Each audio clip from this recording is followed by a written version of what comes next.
Bollywood cafe आज explain कर रहा है एक American psychological thriller movie deep water जो हाल ही में 22 में रिलीज हुई है। मूवी के सेंट्रल कैरेक्टर में एक कपल हैं जिनकी मैरिज को कुछ साल हो गए हैं। हस्बैंड विक और वाइफ मेलिंडा आज अपने एक फ्रेंड के घर पे पार्टी में जा रहे हैं। मेलिंडा विक को कहती है कि क्या तुम मुझे मेरी हील पहना दोगे क्या, तो विक खुशी खुशी उसको हील पहना देता है। मेलिंडा विक को कहती है कि तुम जानते हो ना मैं तुमसे कितना प्यार करती हूँ। ये सुनकर विक को जैसे कुछ हर्ट हुआ और वो अपनी वाइफ को बिना जवाब दिए कहता है कि चलो चलते हैं। विक और मेलिंडा अपने फ्रेंड के घर पे पार्टी में जाते हैं। वहाँ पर मेलिंडा को अपना एक पुराना दोस्त जॉयल मिल जाता है जिसके साथ वो बिजी हो जाती हैं। इधर विक अपने फ्रेंड्स के साथ कुछ बातें करने के बाद में मेलिंडा को ढूंढता है तो वो देखता है कि मेलिंडा घर के नीचे स्विमिंग पूल में जॉयल के साथ एंजॉय कर रही है और उसको किस भी कर रही है। ये देखकर मेलिंडा के हस्बैंड विक को दुख हुआ, लेकिन सरप्राइजिंगली अपनी बीवी को दूसरे किसी आदमी के साथ देखने के बाद में भी विक शॉक नहीं हुआ, उसको कुछ भी सरप्राइजिंग नहीं लगा। विक के फ्रेंड भी विक को कहते हैं कि तुम्हारी वाइफ और जॉयल के कुछ रिलेशन लग रहे हैं, तुम कुछ करते क्यों नहीं, लेकिन विक अपने फ्रेंड की बात को इग्नोर कर देता है। कुछ देर बाद में मेलिंडा पार्टी में पियानो बजाती है जिसको देख के विक के चेहरे की मुस्कान वापस लौट आती है। जो वाइफ थोड़ी देर पहले किसी और आदमी के साथ इन्वॉल्व थी, अभी उसी को पियानो बजाते हुए देख के विक बड़ा खुश हो रहा था। विक का ये बिहेवियर काफी सरप्राइजिंग होता है। पार्टी में जॉयल और विक दोनों बात करते हैं तो जॉयल विक को कहता है कि तुम कितने अच्छे हस्बैंड हो जो अपनी वाइफ की पर्सनल लाइफ में बिल्कुल भी इंटरफेयर नहीं करते हो, तुम्हें कोई फर्क नहीं पड़ता कि वो किसके साथ क्या कर रही है। तो विक कहता है कि मेरी वाइफ का एक पुराना बॉयफ्रेंड था मार्टिन, और तुम्हें पता है ना कि मार्टिन अभी टाउन से गायब है, पता है तुम्हें क्यों गायब है? तो जॉयल पूछता है कि क्यों? तो विक कहता है कि उसको मैंने मार डाला, जो भी मेरे वाइफ के करीब आता है मैं उसको मार डालता हूँ। ये सुन के जॉयल काफी डर जाता है और वो पार्टी से डर के मारे चला जाता है। पार्टी के बाद में मेलिंडा विक को पूछती है कि क्या तुमने जॉयल को धमकाया था, वो पार्टी को बीच में ही छोड़ के क्यों चला गया था? तो विक कहता है कि नहीं, बिल्कुल नहीं, मैंने तो उसको नहीं धमकाया। विक और मेलिंडा अपने घर पे आ जाते हैं। इन दोनों की एक बेटी है ट्रिक्सी, और ट्रिक्सी को संभालने के लिए एक बेबी सीटर आती है। आज बेबी सीटर के सामने ही मेलिंडा ने अपना टॉप उतार दिया है तो विक बेबी सीटर को समझाता है कि मेरी वाइफ एक अलग कल्चर से बिलोंग करती है, वो ब्राजीलियन है और वो काफी ओपन माइंडेड है, इसलिए तुम इस चीज को माइंड मत करना। तो मेलिंडा कहती है कि अमेरिका कितना सफोकेटिंग है, यहाँ पे लोग कितने रिजर्व रहते हैं। इसके बाद में विक मेलिंडा को बॉडी मसाज देता है और उसको पूछता है कि तुम्हें ऐसे लड़के ही क्यों पसंद आते हैं जिनके पास इंटेलिजेंस या ब्रेन नहीं होता है। तो वो अपने हस्बैंड को काउंटर करते हुए पूछती है कि do you like me for my brain और समथिंग एल्स। वो कहती है कि मैं ब्रेन के लिए लड़कों को नहीं चॉइस करती हूँ, मैं प्लीजर के लिए करती हूँ। बॉडी मसाज के बाद में मेलिंडा विक को दूसरे रूम में जाने के लिए कहती है। तब हमें पता चलता है कि हस्बैंड वाइफ दोनों अलग अलग रूम में सोते हैं। ब्राजीलियन वाइफ और अमेरिकन हस्बैंड की लाइफ बाहर से बिल्कुल परफेक्ट दिखती है, लेकिन अंदर से इनकी लाइफ पूरी तरह से बिखरी हुई है। वाइफ अपने बॉयफ्रेंड्स के साथ एंजॉय करती है और हस्बैंड वाइफ को बहुत प्यार करता है, वो उसको छोड़ना नहीं चाहता, तो वो उसके लवर्स को धमकाता है और उन्हें उनसे दूर करने की कोशिश करता है। विक अपना ज्यादातर टाइम अपनी बेटी ट्रिक्सी के साथ बिताता है और बाकी का बचा हुआ टाइम अपनी हॉबी हेलिसी कल्चर यानी कि स्नेल्स को रेस करने में बिताता है। विक ने अपने घर के बाहर गार्डन में एक छोटा सा स्नेल कल्चर के लिए रूम बना रखा है और यहाँ पर विक काफी टाइम स्पेंड करता है। विक और मेलिंडा की डॉटर ट्रिक्सी बहुत ही स्मार्ट है। आज वो अपने स्कूल के प्रोजेक्ट के लिए रेडॉक्स रिएक्शन फॉरवर्ड पोटैटो से चलने वाला रोबोट बना रही है। वो इतनी स्मार्ट है कि अपने डैड और अपनी मदर के बीच में चल रहे कन्फ्लिक्ट को बहुत अच्छे से समझती है। विक अपनी डॉटर ट्रिक्सी को स्कूल छोड़ता है तो ट्रिक्सी की स्कूल टीचर कैली, जो कि विक की बहुत अच्छी फ्रेंड थी, वो कहती है कि मैंने सुना है कि तुम लोगों का मर्डर कर रहे हो। जॉयल टाउन में ये बात फैला रहे हैं कि तुमने अपनी वाइफ के एक्स बॉयफ्रेंड मार्टिन का मर्डर किया है। विक कहता है कि मैं तो सिर्फ मजाक कर रहा था। तो कैली कहती है कि मजाक हो या सच हो, लेकिन आइडिया तुम्हारा काम कर गया, अब जॉयल तुम्हारे घर के आसपास कभी फटकेगा नहीं। यही बात उसके दोस्तों को भी पता चलती है तो विक कहता है कि देखो मैंने कोई मर्डर नहीं किया, मैंने तो जॉयल के साथ सिर्फ मजाक किया था। वो अपनी वाइफ को भी समझाता है, लेकिन उसकी वाइफ उस पे बहुत चिल्लाती है कि तुमने मेरे दोस्त को डरा धमका कर पार्टी से भगा दिया और मुझे तो लगता है कि तुमने मार्टिन का मर्डर किया हो। वो कहती है कि जॉयल को कल रात को डिनर के लिए बुलाना पड़ेगा और उसे सॉरी बोलना पड़ेगा। वो जॉयल को अपने घर पे डिनर पे बुलाते हैं और डिनर के बाद में मेलिंडा अपने हस्बैंड को कहती है कि तुम ट्रिक्सी के रूम में चले जाओ और उसको बेड टाइम स्टोरी सुनाओ। विक को पता था कि वो जॉयल के साथ टाइम स्पेंड करना चाहती है। वो ट्रिक्सी के रूम में जाके उसको स्टोरी सुनाने लग जाता है। तो ट्रिक्सी अपने डैड को कहती है कि मॉम दूसरे आदमियों के साथ अजीब सा बिहेव क्यों करती है, मुझे ये आदमी जॉयल बिल्कुल भी पसंद नहीं है, मैं आप दोनों को साथ में देखना चाहती हूँ, मैं मॉम को किसी और के साथ देखना पसंद नहीं करती। विक कहता है कि मैं जानता हूँ, कोई बात नहीं, तुम सो जाओ। उसके बाद में विक अपने ही घर में अपनी वाइफ के साथ जॉयल को मस्ती करता हुआ देखता है। तो वो किचन में जाके कुछ प्लेट्स पटक देता है। आवाज सुन के ये दोनों बाहर आते हैं। बाहर आने पर विक जॉयल को कहता है कि मैं तुमसे कोई सॉरी वॉरी बोलने वाला हूँ नहीं। तुम्हें एक बात बता दूं कि मार्टिन का मर्डर मैंने ही हैमर मार मार के किया था। जॉयल और ज्यादा डर जाता है और वहाँ से चला जाता है। नेक्स्ट डे विक, मेलिंडा और ट्रिक्सी अपने फ्रेंड की एक पार्टी में जाते हैं, जहाँ पर उनको एक राइटर डॉन मिलता है। डॉन कहता है कि मैं मूवीज की स्टोरीज लिखता हूँ, शॉर्ट स्टोरीज लिखता हूँ, तुम क्या करते हो? तो विक बताता है कि मैं सॉफ्टवेयर इंजीनियर हूँ और मैं चिप बनाता हूँ जो ड्रोन टेक्नोलॉजी में यूज होते हैं। तो डॉन कहता अच्छा ड्रोन्स में यूज होते हैं, मतलब तुम अफगानिस्तान में बॉम्ब गिरवाने वाले काम करते हो। तो विक कहता है कि बॉम्ब ही क्यों, अगर तुम किसी भूखे आदमी को ढूंढ लो तो उसके घर पे खाना भी पहुंचाया जा सकता है। तो डॉन कहता है कि पहुंचाया तो जा सकता है लेकिन खाना कोई पहुंचाता नहीं है, सिर्फ बॉम्ब ही गिराते हैं। और इसी बात में डॉन और विक के बीच में मन ही मन अनबन हो जाती है। तो डॉन आर्ग्यूमेंट हारता है। तो वो कहता है कि तुमने मार्टिन को मारा था, मैंने भी सुना है। तो विक कहता है कि ये तो एक जोक था, तुम उसको इतना सीरियसली क्यों ले रहे हो? पार्टी में विक अपनी क्लोज फ्रेंड और ट्रिक्सी की स्कूल टीचर कैली के साथ डांस करता है, जिसको देखकर मेलिंडा काफी जेलस होती है और वापस जाते समय वो विक को प्लीज करती है। इसके बाद ये दोनों घर पे जाके पैशनेटली इंटीमेट होते हैं। विक को थोड़े दिनों के बाद में पता चलता है कि मेलिंडा पियानो क्लासेस ले रही है और वहाँ पर उसका टीचर चार्ली अब उसका नया बॉयफ्रेंड बन गया है। विक अपना टाइम तो स्पेंड स्नेल कल्चर में बिताता था, लेकिन उसकी इमेजिनेशंस अब अपनी वाइफ को चार्ली के साथ रोमांटिकली इन्वॉल्व होते हुए देखती हैं। आज मेलिंडा घर पे भी नहीं है, जिसकी वजह से इमेजिन करते करते विक पूरी रात सो भी नहीं पाया है। अगले दिन सुबह जब मेलिंडा घर पे आती है तो विक उसको पूछता है कि कहाँ गई थी। तो मेलिंडा बिल्कुल क्लियरली बता देती है कि वो चार्ली के साथ है और वो उसके साथ क्वालिटी टाइम स्पेंड कर रही है। विक को तो ये पहले से ही पता था। मेलिंडा इतनी ब्लंट है कि वो अपने हस्बैंड को चार्ली के बारे में ऐसी ऐसी बातें बताती है जिसको उसका हस्बैंड सुन भी नहीं सकता। वो कहती है कि क्या मैं बताऊं कि उसने मुझे कैसे खुश किया, उसने मेरे शरीर पे कहाँ कहाँ मार्क्स छोड़े, क्या जानना चाहते हो तुम? तो विक कहता है कि हमारी एक डॉटर है, हमारी एक फैमिली है, तुम कुछ तो सोचो। तो मेलिंडा क्लियरली कहती है कि तुम्हारी चॉइस थी, फैमिली बनाना, बच्चे पैदा करना, वो तुम्हारी चॉइस। इससे क्लियरली ये लगता है कि मेलिंडा विक के साथ एक ओपन रिलेशन में रहना चाहती थी, लेकिन फैमिली बनाने का और बच्चे पैदा करने का प्लान विक ने बनाया था। इसलिए अब मेलिंडा उसके साथ एडजस्ट नहीं कर पा रही है, लेकिन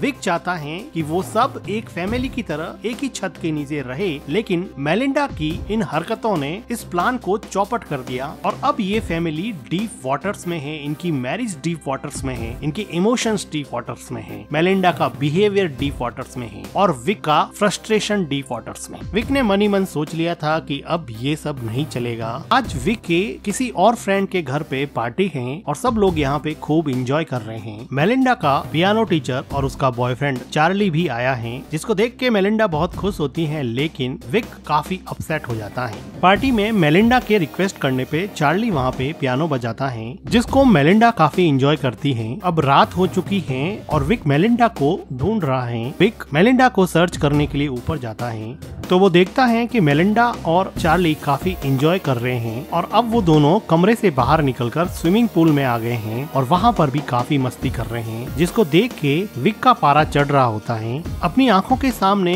अपनी वाइफ को चार्ली के साथ मस्ती करते हुए देख के अब विक ने अपने दिमाग में एक ऐसा प्लान बनाया है जिसका अंजाम चार्ली के लिए बहुत खराब होने वाला है। थोड़ी देर बाद में यहाँ पे बारिश होने लगती है, जिसकी वजह से एक एक करके सब लोग घर के अंदर चले जाते हैं। घर के अंदर सब लोग जब कुकीज एंजॉय कर रहे थे तब मौका देख के विक चार्ली को स्विमिंग पूल के अंदर डुबो कर मार डालता है और फिर चुपचाप अंदर आ जाता है और खुद भी कुकीज खाने में बिजी हो जाता है। इधर मेलिंडा चार्ली को ढूंढ रही होती है। वो बाहर देखती हैं तो वो देखती हैं कि चार्ली स्विमिंग पूल में मरा हुआ तैर रहा है। वो चिल्लाती है, सब लोग मिलके उसको बाहर निकालते हैं। उसको रिवाइव करने की कोशिश करते हैं लेकिन वो रिवाइव नहीं हो पाता। डॉक्टर्स और पुलिस की टीम आती है। डॉक्टर उसको डेड घोषित कर देते हैं। पुलिस यहाँ पे सबसे इन्वेस्टिगेशन करती है लेकिन कुछ खास पुलिस को मिलता नहीं है। पुलिस फिलहाल इसको एक्सीडेंटल ड्राउनिंग का केस ही मान रही है, लेकिन डॉन जिसने स्विमिंग पूल में चार्ली और विक को अकेले देखा था वो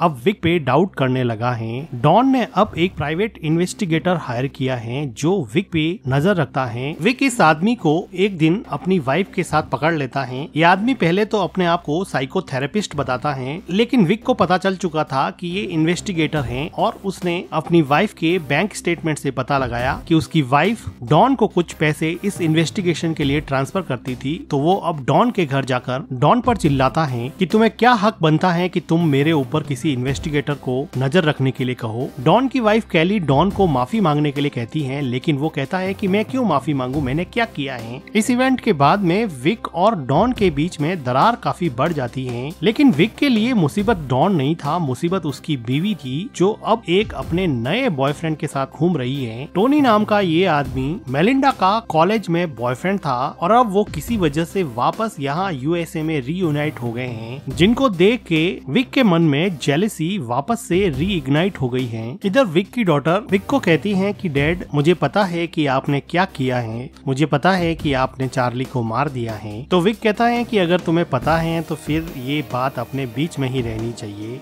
इसके बाद में ट्रिक्सी अपने रूम में जाती है तो विक मेलिंडा को अपने नए बॉयफ्रेंड टॉनी से बात करते हुए ऊपर से सुन रहा होता है। वो सुनता है कि मेलिंडा कह रही है कि कब चलने का प्लान है। ट्रिक्सी को इस बात की धीरे धीरे आदत पड़ जाएगी, वो वहाँ पे एडजस्ट कर लेगी। मेलिंडा की ये बातें सुन के विक को ये बात समझ में आ गई कि वो ब्राजील जाने का प्लानिंग कर रही है और वो ट्रिक्सी को भी अपने साथ में ले जाएगी और वो टोनी के साथ जाकर वापस अपनी नेटिव कंट्री ब्राजील में बसने का प्लान कर रही है। अगले दिन विक का गुस्सा और बढ़ जाता है जब टोनी मेलिंडा के बुलाने पर उसके घर आता है और मेलिंडा के साथ लंच करके डांस करता है और उसके साथ काफी इंजॉय करता है। विक को ये सब बिल्कुल भी सहन नहीं हो रहा होता है, इसलिए वो अगले दिन टोनी को एक रेस्टोरेंट से निकलते हुए पिक कर लेता है और कहता है कि मेलिंडा ने यहाँ से थोड़ी दूर पर एक प्रॉपर्टी की साइट देखी है, चलो देख के आते हैं। इंसिस्ट करने पर टोनी कार के अंदर बैठ जाता है और ये दोनों इस टाउन से काफी दूर एक हाइकिंग साइट पे जाते हैं और विक यहाँ पे काफी रफ कार चलाता है जिसको देख के टोनी को बड़ा अजीब लगता है। अब ये दोनों हाइकिंग साइट पे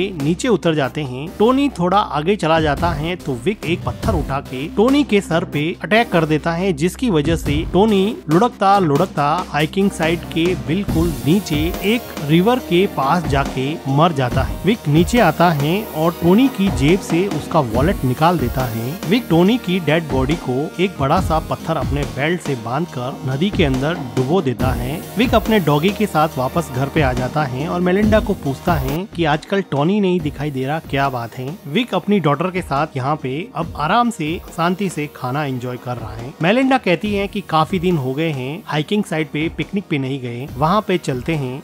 तो विक मेलिंडा और अपनी डॉटर के साथ हाइकिंग साइट पे पिकनिक के लिए चला जाता है और वहाँ पर विक अपने द्वारा ली हुई फोटोज को मेलिंडा को दिखाता है जिसमें मेलिंडा की बहुत सारी फोटोज का कलेक्शन था, जिसे देख के मेलिंडा बहुत खुश होती है और वो कहती है तुम अकेले ही ऐसे हो जो मेरी सभी हरकतों के बावजूद भी मेरे साथ रहना चाहते हो, मैं सच में तुमसे प्यार करती हूँ। और वो काफी इमोशनल हो जाती है। अभी विक देखता है कि उसकी डॉटर ट्रिक्सी नदी के पास चली गई है तो उसको लाने के लिए वो वहाँ जाता है तो वो देखता है कि वहाँ पर टोनी की डेड बॉडी फूलने की वजह से पानी के ऊपर आ गई है। अब विक को लगा कि किसी को पता चल जाएगा, इसलिए वो वहाँ से मेलिंडा और ट्रिक्सी को लेके निकल जाता है, लेकिन जानबूझकर मेलिंडा का एक स्कार्फ वहाँ पे छोड़ देता है जिसके बारे में मेलिंडा कार में पूछती है कि मेरा स्कार्फ वहीं पे रह गया है। तो विक अनजान बनते हुए कहता है कि कोई बात नहीं, मैं कल जाके ले आऊंगा। पिकनिक के बाद में घर आने पर मेलिंडा विक के साथ इंटीमेट होती है और विक को कई दिनों के बाद में ऐसा लगा कि शायद मेलिंडा बदल गई है। अगले दिन विक मेलिंडा के उठने के पहले ही स्कार्फ लेने के बहाने से हाइकिंग साइट पे जाता है। मेलिंडा पीछे उठती है और विक को ढूंढती है और विक विक के स्नेल वाले रूम में पहुंचती हैं, जहां पर चेक करने पर वो देखती हैं कि टोनी का वॉलेट वहां पे रखा हुआ है, जिसको देख के वो समझ जाती हैं कि उसके हस्बैंड ने ही टोनी को मारा होगा। इसलिए वो डॉन को कॉल कर देती हैं। इधर हाइकिंग साइट पे विक टोनी की बॉडी को ठिकाने लगा रहा होता है, तो वहाँ पर अचानक से डॉन आ जाता है और कहता है कि विक क्या कर रहे हो। तो विक कहता है कि मेरी वाइफ का स्कार्फ यहाँ पे रह गया था। तो वो कहता है कि देखो स्कार्फ तो मेरे पास है, और वो विक को बॉडी को पानी के अंदर धकेलते हुए देख लेता है और वो वहाँ से डर के मारे भागने लगता है। विक भी अपनी साइकिल लेके उसके पीछे भागता है। डॉन तेजी से कार चलाता है और कहता है कि चलो मुझे एक और स्क्रिप्ट मिल गई जिस पर मैं बुक लिखूंगा। अब वो पुलिस को मैसेज करना चाहता है, लेकिन ऑटो करेक्ट की वजह से मैसेज नहीं होता है और फोन नीचे गिर जाता है। यहाँ माउंटेन्स की वजह से कार प्रॉपरली चल नहीं रही थी, लेकिन विक इस साइड से काफी परिचित था, इसलिए वो अपनी साइकिल से शॉर्टकट लेके डॉन की कार के सामने आ जाता है, जिसकी वजह से डॉन उसको बचाने की कोशिश करता है और उसका बैलेंस बिगड़ जाता है और उसकी कार का एक्सीडेंट हो जाता है और वो कार के साथ ही नदी में डूब जाता है और वहीं मर जाता है। इधर मेलिंडा रोते हुए अपना बैग पैक करती हैं और यहाँ से जाने की तैयारी करती हैं, लेकिन मेलिंडा की डॉटर ट्रिक्सी वो बैग स्विमिंग पूल में फेंक देती हैं और कहती हैं कि मैं नहीं चलूंगी, मैं तुम्हें और डैड को एक साथ देखना चाहती हूँ। जिसे सुनकर ऐसा लगा कि मेलिंडा का मन बदल गया है। थोड़ी देर बाद में विक घर पे आता है और मेलिंडा को पूछता है कि क्या हुआ। मेलिंडा कहती है कुछ भी तो नहीं। मेलिंडा को सब कुछ पता था, लेकिन वो विक को कुछ नहीं बोल रही थी। मेलिंडा ने टोनी का वॉलेट जो स्नेल रूम से मिला था उसने अब वो जला दिया है, क्योंकि उसको रियलाइज हो गया है कि उसके हस्बैंड से ज्यादा उससे कोई प्यार नहीं करता है और अब वो अपने हस्बैंड और अपनी डॉटर ट्रिक्सी के साथ एक अच्छी फैमिली की तरह जिंदगी गुजारेंगे। और इस तरह से गलत तरीके से ही सही, लेकिन विक ने अपनी मैरिज जो कि डीप वाटर्स में थी अभी आउट ऑफ डीप वाटर्स है। और इसी के साथ ये मूवी एंड हो जाती है। मूवी का एक्सप्लेनेशन अच्छा लगा हो तो वीडियो को लाइक कीजिएगा, हमारे चैनल को सब्सक्राइब कीजिएगा and thank you for watching.